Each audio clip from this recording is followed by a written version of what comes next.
সূরা কাউসার পরে হাতের বৃদ্ধাঙ্গুলে ফু দিলে যে কোনো মানুষকে আপনি বাধ্য করতে পারবেন। যে কোনো মানুষ আপনার বসে চলে আসবে।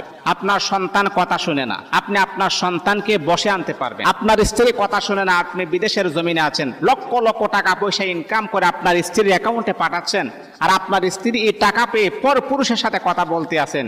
আপনার স্ত্রীকে যদি আপনি বাধ্য করতে চান, তাহলে সূরা কাউসার পরে আপনি ফু দেন, দেখবেন ইনশাআল্লাহ আপনার স্ত্রী বাধ্য হয়ে যাবে। এখন আমলটা আপনারা কিভাবে করবেন?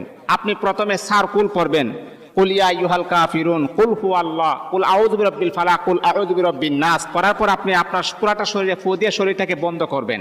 তারপরে 3 বার দুরূদ শরীফ পাঠ করে 21 বার আপনি সূরা কাউসার পরে এরকম ভাবে ঘাইটে ঘাইটে গনে 21 বার পরে মুট করে ভাবে ধরবেন। ধরার পর যে মানুষটাকে বাধ্য করতে চান তার নামটাকে 7 বার পরে, তার বাবার নাম মার নাম 1 বার পরে আপনি ফু দিয়ে মুটটাকে এরকম ভাবে ছেড়ে দিবেন। দেখবেন ইনশাআল্লাহ 21